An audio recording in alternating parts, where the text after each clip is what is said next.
Mantap. Mengalami perubahan, dan perubahan ini menjadi momentum untuk meningkatkan kualitas pendidikan dengan memanfaatkan teknologi sehingga masyarakat tetap dapat belajar apa saja, kapan saja, dimanapun mereka berada. Pemerintah telah memutuskan bahwa tahun ajaran baru 2020-2021 tetap dimulai pada bulan Juli 2020. Memulai pembelajaran tatap muka. Tentunya dari seperti yang saya paparkan tadi, pertama harus zona hijau, dan itu penetapannya ada di gugus tugas, dan nanti akan diperjelaskan juga dengan kepala gugus tugas apa yang dimaksudkan zona hijau, kuning, dan oranye. Jadi pertama, kabupaten kota itu harus zona hijau. Kedua, Pemda harus memberikan izin, jadi Pemdanya pun harus setuju. Dan yang ketiga, satuan pendidikan telah memenuhi, yaitu sekolahnya telah memenuhi semua checklist dan yang checklist daripada persiapan pembelajaran tatap muka. Pada saat ini semua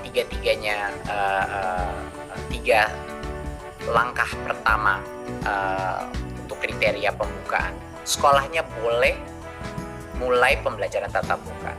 Tapi ada satu lagi perizinan yang harus dipenuhi, yaitu orang tuanya murid pun harus setuju untuk anaknya mereka pergi ke sekolah pada saat itu. Jadinya misalnya sekolah zona itu sudah zona hijau, Pemda sudah mengizinkan, dan satuan pendidikan itu sudah memenuhi checklistnya, sekolahnya boleh mulai pembelajaran tatap muka, tetapi tidak bisa memaksa murid yang orang tuanya tidak memperkenankan untuk pergi ke sekolah karena masih belum cukup merasa aman untuk harus ke sekolah. Jadi murid itu pun walaupun sekolahnya mulai tatap muka, kalau orang tuanya masih tidak merasa nyaman, murid itu diperbolehkan masih belajar dari rumah.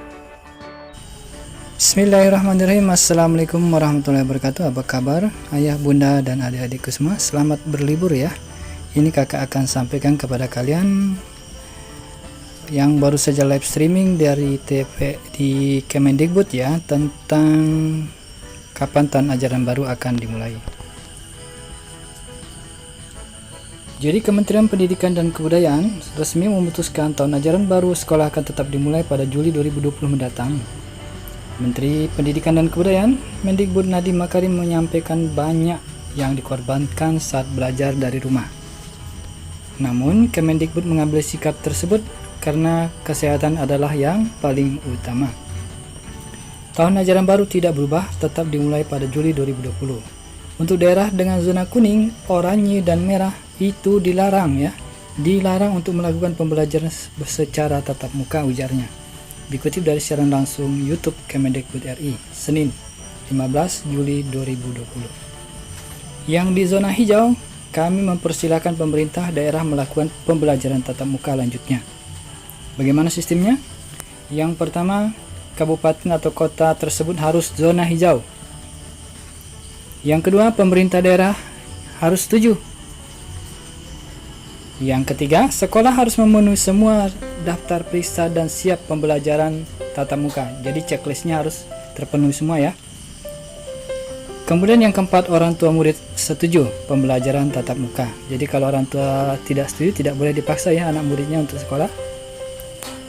Nah, demikianlah tahap pertama untuk membuka sekolah, yaitu untuk level SMP dan SMA atau SMK sederajat.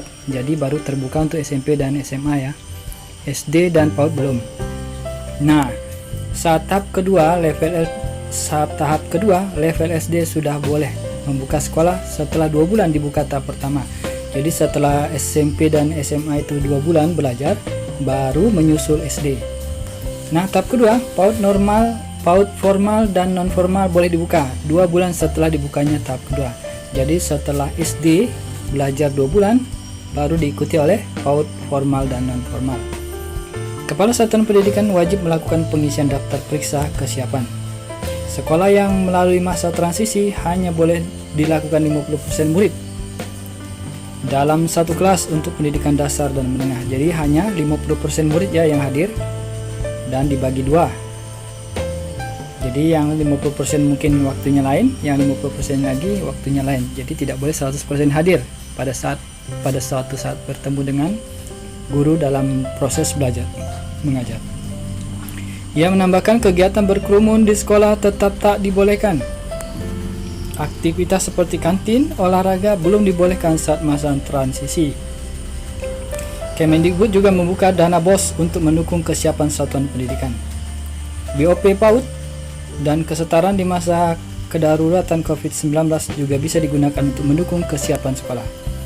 Pembelajaran untuk perguruan tinggi di semua zona masih dilakukan secara daring.